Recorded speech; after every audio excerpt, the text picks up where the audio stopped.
لو الحكاية فيها إن فيتو. السلام عليكم ورحمة الله وبركاته. معكم أخوكم عبد الله محمد، صاحب كافيه اسمه أوقات كافيه. سميته أوقات كافيه تحت شعار أوقات كافيه نلتقي لنرتقي. عملت أوقات للبنات وأوقات للشباب، أوقات للعائلات. هو القصد مش أوقات إني أحدد أوقات، أحدد أماكن، لا. الموضوع إن البنات تاخذ راحتها مع بعض، وإن الشباب ياخذوا راحتهم مع بعض، وإن العوائل تاخذ راحتهم مع بعض. هو كافيه كملتقى فكري، كصالون ثقافي. فكرت أعمل ندوات للتنمية البشرية أو التنمية الذاتية. فكرت أخلي الشباب تبطل السجاير أو تبطل المخدرات أو تبطل مثلا مواقع إباحية أو تبطل أي عادة سيئة. هو الكافيه من غير تدخين مش كده؟ هو الكافيه بدون تدخين وبدون شيش وبدون كابلز وأصلا بدون ناس. ولكن إن شاء الله أنا متفائل. أنا فتحت تقريبا من 10 شهور، وأدعوكم يعني أتمنى أنكم تدعوا لي إن أنا الله يوفقني في الفكرة ديت. ذنبي الوحيد إن الكافيه بدون تدخين، ما حدش بيجي لي أصلا. يعني أنا فكرت إن أعمل أي خير للشباب وما حدش بيجي لي 10 شهور أهو.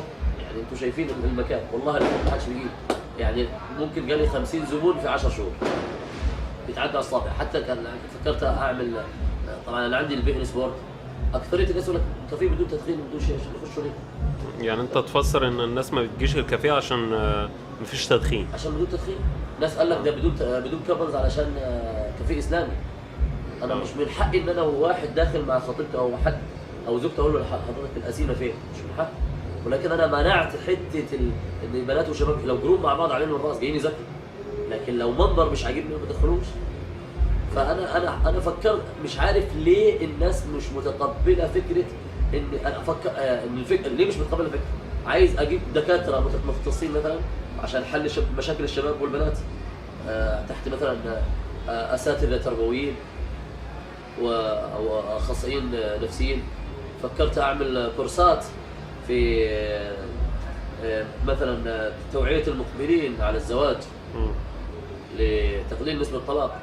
احنا اكثر نسبه طلاق في الدول العربيه اول سنه طلاق، بنطلق من اول سنه لان ما فيش تفاهم. ولكن لو حد دخل قبل ما يتجوز ياخذ كورس كانك تدرس ابتدائي اعدادي ثانوي بعدين جامعه. تفضل لو عايز تسال سؤال. طب يعني انت فاتح المحل دلوقتي بقالك قد ايه؟ لي 10 شهور. 10 شهور.